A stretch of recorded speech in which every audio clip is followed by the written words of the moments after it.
뭐 요새 뉴스 보면 연일 뭐가 뻥뻥 터지는데요.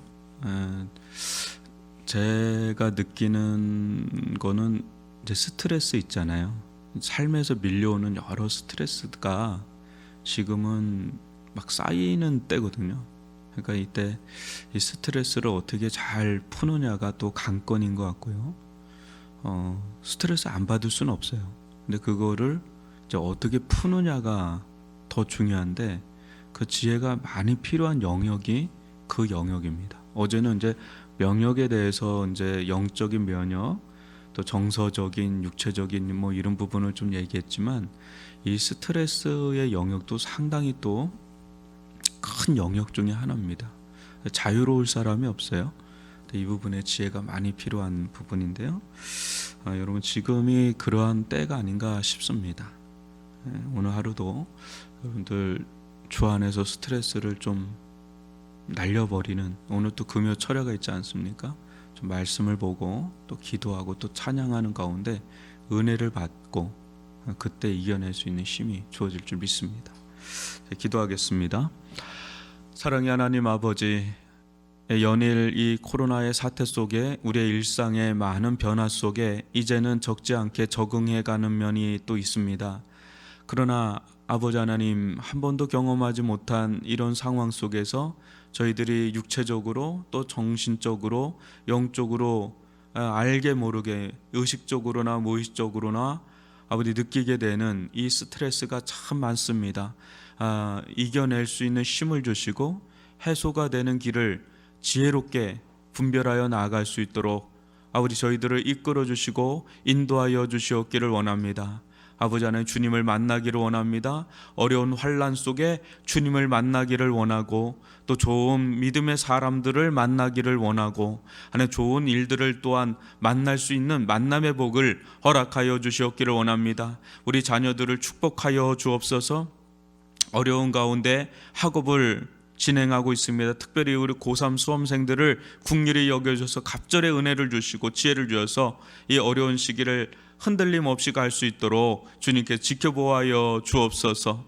또한 우리 어르신들, 하나님 밖을 나가지 못하는 여러 가지 어려운 불편한 상황들이 있습니다. 매 순간순간 그 발걸음을 지켜보아여 주시고 강건하게 하여 주시옵기를 원하며, 우리 한우분들 가운데 주님의 돌보심의 손길이 늘 있게 하여 주셔서 어려움을 당치 않도록 또한 구원과 회복의 역사, 치유의 역사가 일어나게 하여 주옵소서. 또 자영업을 하시는 여러 우리 지체들이 있습니다. 하나님 아버지, 주님께서 함께 하여 주시고 길을 보게 하여 주시고 지혜를 주시고 총명을 주시고 하나님 어려움을 버텨 나아갈 수 있는 하나님 내적인 힘을 더하여 주시옵기를 원합니다.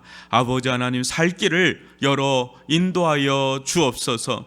하나님, 신앙적으로도 하나님 여러 가지 어려운 가운데 있는 우리 성도들 아버지 현장으로 복귀하게 도와주시고 그 길이 어렵지 않게 도와주시고 하나님 같이 예배의 간격 속에 들어갈 수 있게 도와주시며 하나님의 보호하심 속에 그 은혜로운 돌보심 속에 저희들이 설 수 있도록 인도하여 주옵소서. 이 나라와 민족과 세계 열방을 긍휼히 여겨 주셔서 어떤 길이 우리가 인류가 가야 될 길인지를 하나 제고하고 있는 이때에 오직 하나님을 경외하는 길로 나오는 자들이 속속들이 일어날 수 있도록 인도하여 주옵소서. 예수님의 이름으로 기도합니다. 아멘.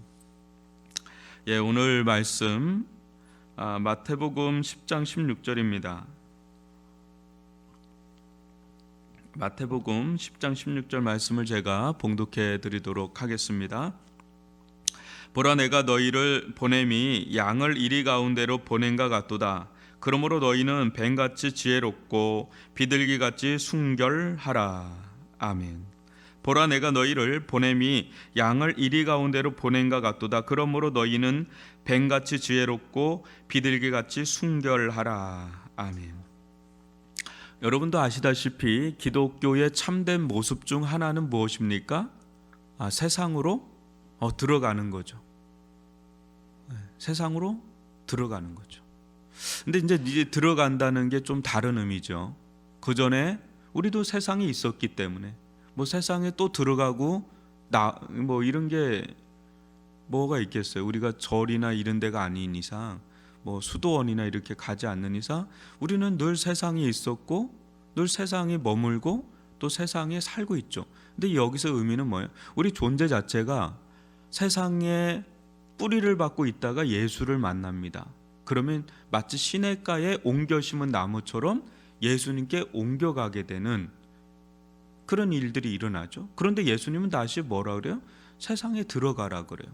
다시금 세상으로 파송하는 파송의 어떤 선교사로서 들어가는 거죠. 다시금. 그러니까 세상에 동화되려고 들어가는 게 아니라 뭐 하려고 들어가는 거야? 나와 같은 자들, 이전에 예수님을 믿지 않았을 때 그런 나와 같은 자들을 만나서 그들을 다시금 예수님께 거룩하게 동화시키기 위해서, 오히려 예수님께 동화시키기 위해서 들어가는 분명한 목적을 가지고 이제 들어가는 삶을 살죠. 우리는 그것은 이제 사명이라고 하는 것이고 인생의 목적이 이제 바뀌었다라는 그런 말을 하죠. 전도가, 그야말로 전도가 된 상태에서 들어가는 거죠. 그래서 뭐라 그럽니까? 우리를 보고 예수님은 세상의 빛이요 세상의 소금이라고 이렇게 말씀하죠. 이것을 조금 더 이해하기 쉬운 이야기가 그래요. 제가 이렇게 듣기로는 그래요.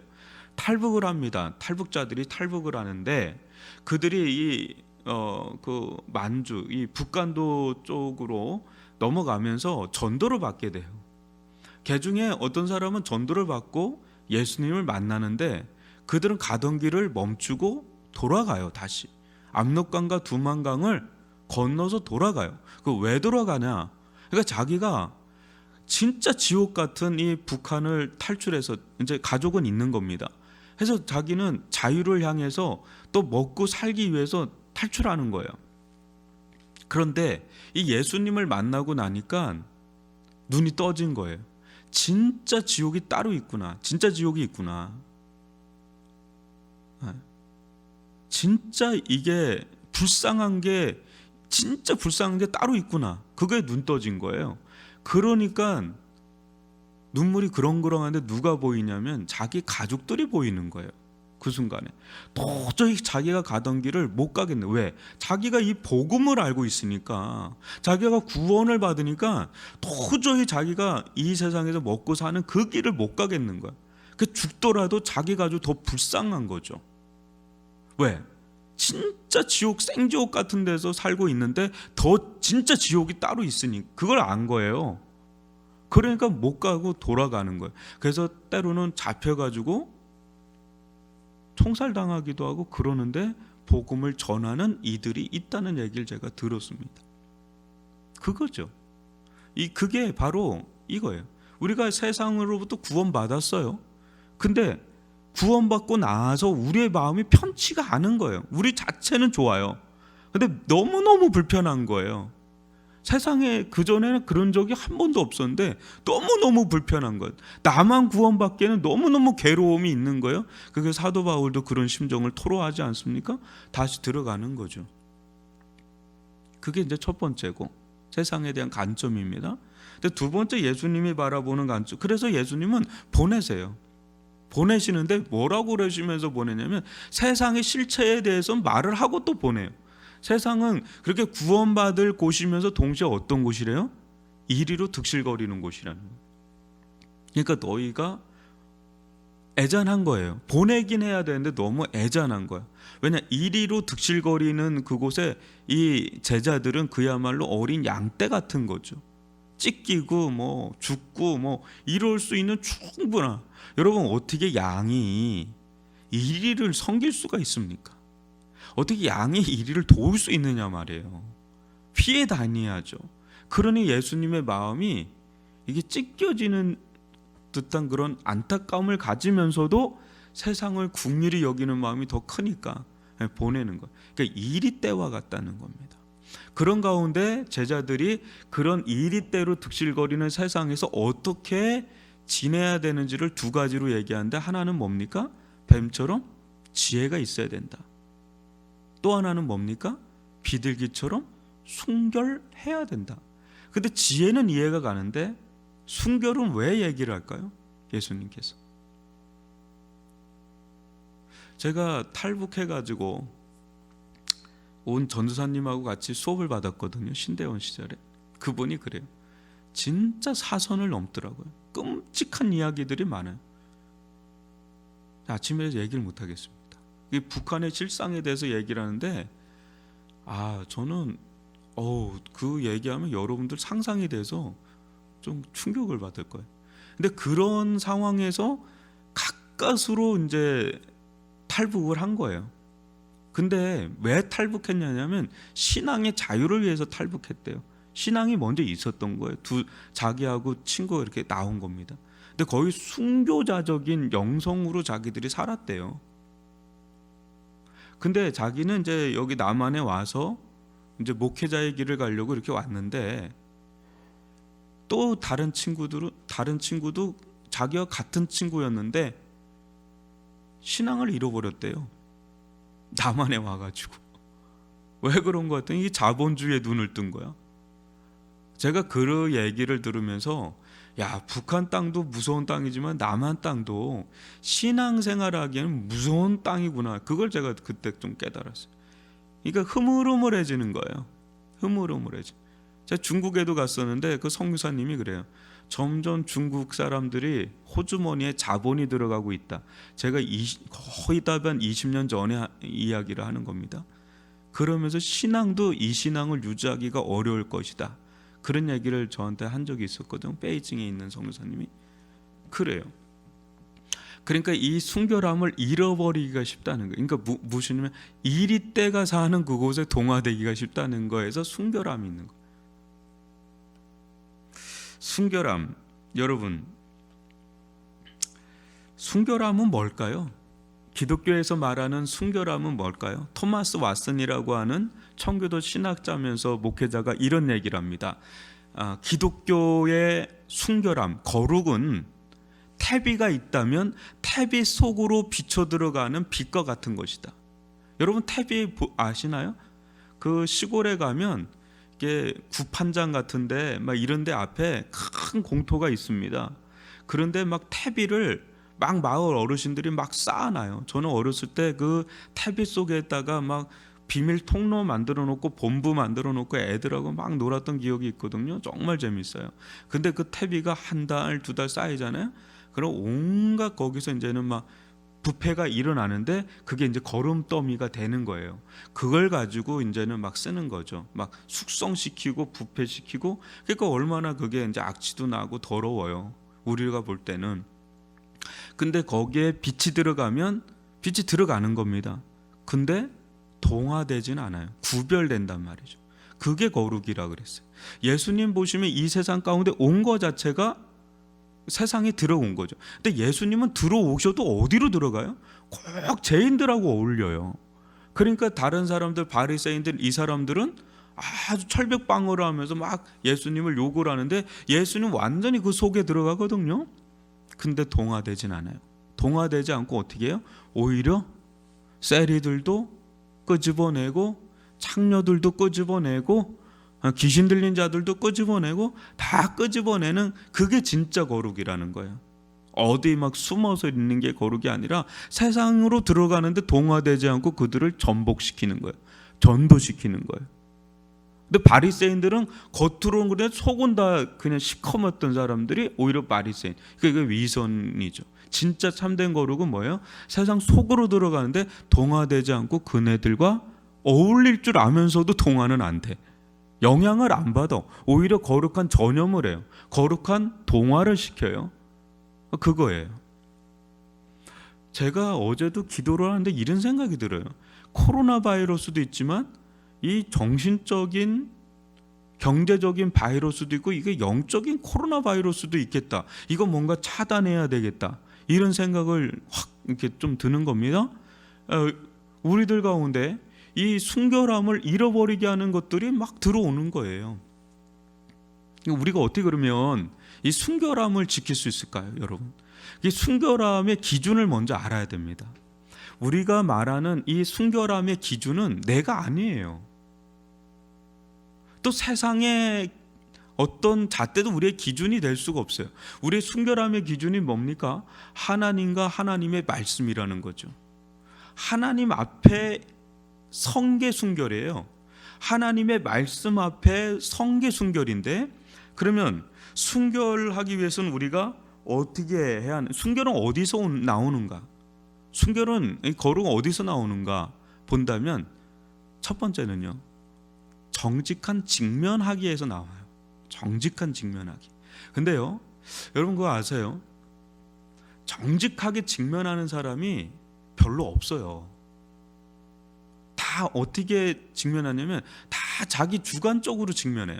여기서 정직한 직면하기라는 것은 한마디로 말하면 객관화하는 거예요. 자기를 객관화하는 거예요. 하나님의 눈으로 자기를 객관적으로 바라보는 거예요. 그러니까 내 시선으로 하나님을 보는 게 아니라 하나님의 시선으로 나를 객관적으로 바라보는 거예요. 하나님의 말씀으로 나를 객관적으로 바라볼 수 있을 때 거기서 순전함과 순결함과 진실함과 정직의 영성이 거기서 나오는 거예요. 근데 그런 사람은 매우 매우 적어요. 잔 칼빈이 기독교 강요에서도 이런 얘기해요. 오늘날 그때 당시는 엄청 경건한 시대거든요. 근데도 그때도 뭐라냐? 오늘 자기 시대를 얘기해요. 자기 시대에도 오늘날 경건한 자를 찾기가 얼마나 어려운 거, 얼마나 소수자인가, 그렇게 얘기를 합니다. 제가 얘기를 할게요. 조금 쉬운 얘기로. 여러분들이 잘 아는 백종원의 골목 식당을 아실 겁니다. 저는 거의 본 적이 없는데 그냥 대충 볼 때도 그냥 그럴 것 같다는 얘기가 느껴서 그렇게 지금 얘기하는 겁니다. 거기서 가장 답이 없는 사람이 있고 답이 있는 사람들이 있죠. 식당을 하는데 답이 없는 사람들이 어떤 사람이에요? 전문가의 눈으로 볼 때는 보이는 거예요. 하나부터 10까지가 쫙 보이겠죠. 이게 솔루션이 막 나와 버리겠죠. 뭐 그 식당은 어떻게, 규모는 어떻게 해야 되고, 동선은 어떻게 해야 되고, 서빙은 어떻게 해야 되고, 조리는 어떻게 해야 되고, 또 홍보는 어떻게, 마케팅 뭐 이런 거 저런 거 있겠죠. 뭐 그런 게 있겠죠. 쭉 얘기하고 벤치마크 이제 거기에 맞춤으로 막 이제 얘기를 하겠죠. 막 그렇게 하는데 가장 답이 없는 사람이 어떤 사람이겠어요? 고집하는 사람.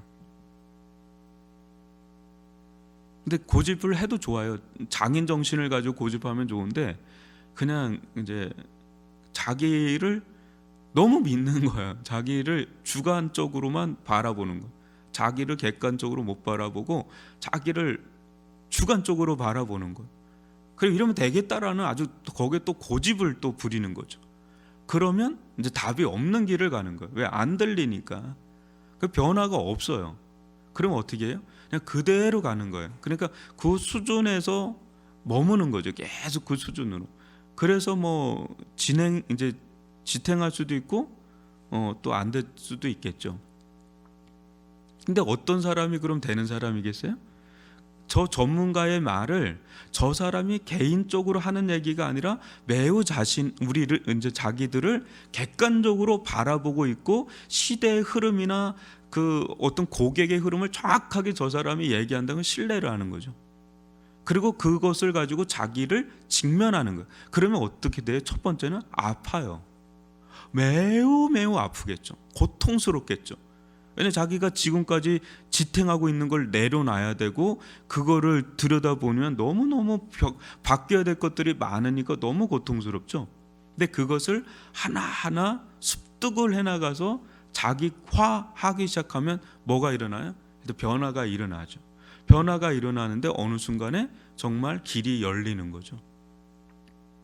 이걸 제가 쉬운 얘기로 그렇게 하는 겁니다. 여러분, 우리는 대부분 자신을 너무 가대하게 유하게 봐요. 근데 여러분들도 아시잖아요. 다른 사람들 볼 때 어떻게 봐요? 저렇게 하면 안 되는데, 어떡하노? 저렇게 하면 안 되는데, 어떡하노? 막 이렇게 안타까워 하잖아요. 왜요? 객관적으로 보는 거예요. 남들이 볼 때는 남을 볼 때는 우리는 매우 매우 객관적으로 보려고 하죠. 이제 억하심정이 있지 않는 한 될 수 있으면 사랑하면 할수록 더 객관적으로 보려고 하죠. 사랑하는데 어떻게 해요? 방식이 있죠. 사랑의 두 가지 방식이 있겠죠. 하나는 사랑하니까 품어줘요. 계속 품어주는데 변화는 없어. 변화를 일으키는 데까지로 나가는 게 위에서 품어주는 게 아니라 그냥 품어주는 거예요. 왜? 트러블이 안 생기는 관계 정도에서 머물기 위해서. 근데 어떤 사람은 약간 트러블은 있어도 자꾸 뭔가 객관적인 얘기를 던져주죠. 왜요? 그게 살 길이니까, 그게 변화되는 길이니까 그 생각으로 해주는 거예요. 근데 이쪽의 사람은 편하죠. 이렇게 대해주면. 왜? 트러블이 없어요. 왜? 그 선에서 늘 이제 거리감을 유지하니까. 근데 이쪽은 약간 트러블이 생기죠. 근데 알고 보면 이 사람이 진짜 살 길을 제시하는 거죠. 근데 대부분은 남들을 볼 때는 우리가 그렇게 하는데 자신을 볼 때는 그렇게 못하죠, 우리가. 그러니까 너무 좋게 봐요. 그냥 무슨 큰 일이 생겨야 그때 정신이 번쩍 들기 시작하는 거예요. 낭패를 그럴 때 이제는 하는데 많이 늦었어요. 그리고 많은 걸 손해를 또 봐요. 근데 그런 것들이 이제 우리들 가운데 있단 말이죠.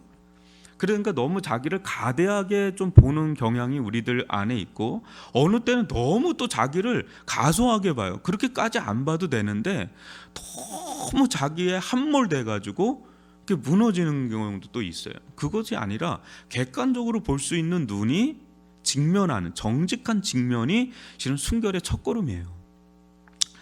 그런 대표적인 사람이 그룹이 사도행전 17장 11절에 보면 이런 말씀이 나옵니다. 베레아에 있는 사람들은 데살로니가에 있는 사람들보다 더 너그러워서 간절한 마음으로 말씀을 받고 이것이 그러한가요? 날마다 성경을 상고하니라. 저는 이 자세가 하나님의 말씀을 대하는 가장 좋은 자세 중에 하나라고 봐요. 뭐냐면 첫 번째는 좀 너그러워야 돼. 이렇게 마음이 열렸다는 거예요. 근데 거기서 더 나아가요. 간절한 마음으로 받아들여요. 그러면 간절한 마음으로 받아들이면 여러분 이거보다 좋은 거 있나요? 말씀을 전하는데 그냥 간절해요. 제가 중국에 가서 선교를 하는데 그 40-50명 되는 청년들이 각 대학, 전국 대학에서 와서 한 달을 머물면서 학습 훈련을 받아요. 근데 거기를 경험한 신학교 교수님들이나 모든 사람들은 거기에 머물고 싶어요. 1년이고 2년이고. 왜 머물고 싶냐면 하나예요. 이 아이들이 빨아들이는 이 힘이 블랙홀 같아. 쭉쭉 빨아들이니까 그거를 맛보고 나면 거기에서 머물서 계속 하고 싶은 거예요. 하루 젠종이라거든요. 일주일 하면 입에 단내가 나는데도 너무너무 기뻐요. 왜냐면 말씀을 눈이 막 반짝반짝했는데 이 아이들이 흩어져 가지고 선교를 합니다. 교회를 세웁니다. 어마어마한 일들이 그 민들레 사역이라 그러거든요. 민들레가 뭡니까? 바람 부는 대로 움직이잖아요. 성령의 바람에 이제 부는 대로 아이들이 가가지고 교회를 세워요. 거기를 이제 그 선교사님하고, 근데 그 선교사님이 70이 다 넘었어요. 여성 교사님이십니다. 여러분 70이 넘어도 어마어마한 사역을 하십니다. 불도저 같아요 그 선교사님. 근데 중국말 못해요. 중국 통역기구 움직입니다. 그러니까 대단한 거예요. 그런데요, 이렇게 간절한 마음으로 받는 공동체를 갖고 있다는 건 어마어마한 진짜 자산이 영적 자산. 근데 요때 위험하죠. 왜? 신천지도 그렇게 될 수 있어요. 그러니까 주관화되기가 쉬운데 이 데살로니가 교회는 어때요? 그걸 받아요. 간절한 마음으로 받긴 한데 그걸 곧대로 또 받아들이진 않아요. 참 놀랍죠? 이것이 그러한가 안 그러한가를 날마다 상고합니다. 성경 생각한다는 거예요. 객관적으로 생각을 하는 거예요. 객관에. 그래서 받아들여서 믿음화 시키는 겁니다. 여러분, 말씀 앞에 정직하게 자기를 객관적으로 바라볼 때 그때 내가 누구인지를 발견해요. 순결은 어디서 나와요? 정직한 직면하기에서 나온다 그랬죠? 근데 정직한 직면이 왜 순결을 낳느냐면 거기서 내가 누구인지를 발견해요. 나란 사람이 누구이냐? 하나님 앞에서, 하나님의 말씀 앞에서 내가 누구인지를 알잖아요. 정확하게 객관적으로 알면 알수록 어떻게 돼요? 길이 보이는 거예요. 세상을 알 때 길이 보이는 게 아니라 나를 발견할 때 길이 보이는 거예요. 왜냐하면 세상이 아무리 좋은 길이라도 나하고 안 맞는 길일 때가 있는 겁니다. 왜? 내 역량이 그게 안 되는데 제 아무리 그게 좋다고 하기로서니 내가 감당이나 하겠어요? 내가 어떤 사람인지를 알아야 거기서 길이 나오는 거예요. 그래서 직면하기가 그렇게 중요한 겁니다. 우리가 하나님의 말씀 앞에 서게 되면, 또 하나님 앞에 서게 되면 어떤 자인지를 이제는 보게 되죠. 세상의 눈으로 나를 보는 게 아니라 그것도 나예요. 세상의 눈으로 보는 것도. 근데 더 나아가서 하나님의 눈으로 나를 보는 게 진짜 나거든요. 그때 더 길이 나와요. 지금 사람들은 코로나 속에 수많은 길을 찾으려고 애를 써요. 근데 그것도 길인 건 맞습니다. 살 길이죠. 왜? 질서가 잡히면서 거기서 또 다른 길들이 나오겠죠. 그러나 그게 모든 게 아니에요. 우리는 한 단계 더 들어가잖아요. 영적인 길이 또 있어요. 그건 어디서 나와요? 세상에서 나오지 않아요. 그거는 이리떼에게서 뭔 길을 찾겠다고 거길 우리가 글로 들어가겠어요? 동화되려고 들어가는 거예요? 그거 아니잖아요. 그런 사람들마저도 우리가 끌고 나오는 게, 내가 곧 길이요 진리요 생명이라 하신 예수님께로 끌고 나오는 게, 우리가 길을 제시할 자들이 우리인데 뭐 세상에서 길을 찾고 있어요. 그냥 세상을 알려고 하니까 그냥 그런 것뿐이지. 길은 어디에 있어요? 하나님 안에 있는 줄 믿습니다. 하나님의 말씀 앞에 있는 줄 믿습니다. 그런데 그 하나님의 말씀 앞에 우리가 제대로 서는 신앙이냐라는 거예요. 하나님 앞에 바로 서잖아요. 그러면 뭐가 일어나게 되냐면 회개가 일어나요. 근데 하나님 말씀 앞에 바로 서지 않잖아요. 그건 자꾸 고집스러워져요. 늘 자기가 붙잡았던 거 붙잡고 있는 거예요. 예전 신앙이죠. 예전 뭐 이랬다 뭐 저랬다. 그 중에는 붙잡을 게 분명히 있습니다. 옛날에 붙잡아야 될 게 있습니다. 근데 신앙이란 게 뭡니까? 날마다 성장하고 성숙해야 가는 거, 날마다 새로워져 가야 되는 게 신앙 아니겠냐는 거예요. 어제도 기도하면서 그런 마음이 드는 겁니다. 저한테 질문하는 거예요. 너는 예수님을 진짜 사랑하냐? 더 사랑하냐? 더 열렬히 예수님에 대한 마음이 일어나고 있느냐라는 질문들을 내 속에 던지는데 답답함이 밀려오는 거예요. 여러분, 우리가 정말 제대로 간다는 질문이 뭡니까? 예수님을 더 사랑하는가? 예수님을 더 열렬히 사모하는가? 그런 정직한 질문을 자기한테 던지고 그 답을 길러내야 되는데, 그렇지 않으면 우리는 어떻게 살아야 되는가 다시 한번 재고를 해야 되는 거죠. 그래서요, 하나님 말씀 앞에 우리가 서야 되는데, 그 창세기 17장 1절 보면 이런 말씀이 나옵니다. 나는 전능한 하나님이라 너는 내 앞에서 행하여 완전하라. 하나님의 말씀 앞에 서야 되는데, 때로는 한번 여러분, 저는 물어볼 수 있기를 바랍니다. 나를 너무 아끼고 사랑하는 사람 앞에 나를 한번 물어보세요. 내가 어떤 사람이야? 그러면 무슨 얘기를 합니다. 그죠? 때로는 아주 아픈 얘기를 할 수도 있어요. 도저히 내가 받아들이기 어려운 얘기를 할 수도 있어요. 근데 그것을 한번 객관화해서, 상처로 받아들이지 말고 객관화해서 자기를 한번 보세요. 그러면 거기서 내가 보여요. 그 사람의 눈을 통해서라도 내가 보여. 나를 발견할 때 영적으로나 또 직장도 그렇고 가정도 그런 거예요. 자녀도 마찬가지예요. 우리 가정을 주관적으로 보는 게 아니라 매우 객관적으로 또 가정이 보이는 거예요. 길도 보여. 교회도 마찬가지라고 봐요. 여러분, 믿음은 뭘까요? 믿음은 막무가내식으로 막 큰 소리로 믿음 얘기하는 사람 치고 믿음 있는 게 아닙니다. 믿음은 정확하게 하나님의 말씀을 바라보는 자, 그리고 정확하게 현실을 직시하는 자, 거기서 믿음이 나오는 거지, 현실을 정확하게 바라보지 못한 데서 믿음 논하잖아요. 대부분 대박을 꿈꾸는데 대부분 안 돼요. 그 뒷감당도 못하고 그냥 그런단 말이죠.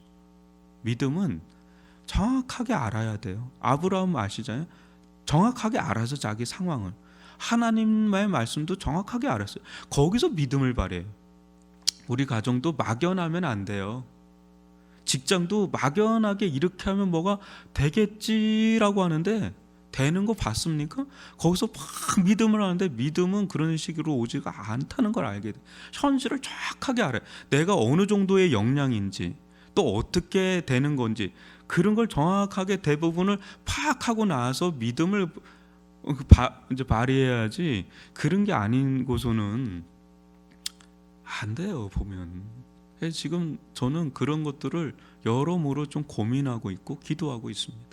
개인을 바라볼 때도 그렇고 내가 할 수 있는 은사가 있잖아요. 역량이 있고 쟤는 거기에 믿음을 거기서 발휘하는 거지. 내가 하지도 못하는 거 가지고 믿음의 영역으로 막 한다고 그게 믿음이 그 정도다 되면 또 돼요. 믿음이 그만큼 커지면. 그럴 믿음도 아니면서 그렇게 하면 되겠냐 이거죠.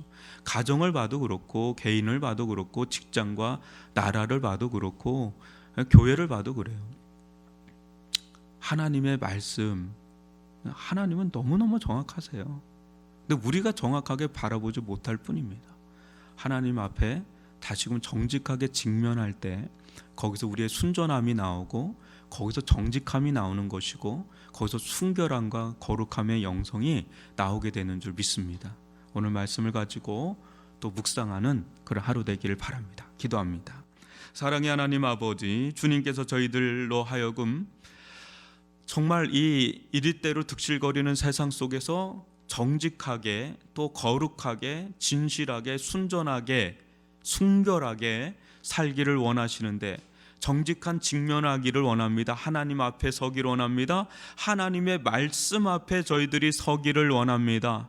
그 말씀 앞에서 저희들이 깨어지고 부서지고 회개가 일어나고 변화가 일어나게 도와주시고 점점 더 날마다 거룩한 영성으로 나아갈 수 있도록 인도하여 주시옵기를 원합니다. 함께하여 주옵소서. 긍휼히 여겨 주옵소서. 그 속에 우리의 길이 있는 줄 믿고 그 속에 우리의 믿음이 자라게 되는 줄 믿고 그 속에 믿음 속에 하나님의 역사하심을 보게 되는 줄 믿사오니 전능하신 하나님 앞에 날마다 서는 은혜가 저희들 가운데 있게 하여 주옵소서. 예수님의 이름으로 기도합니다. 아멘.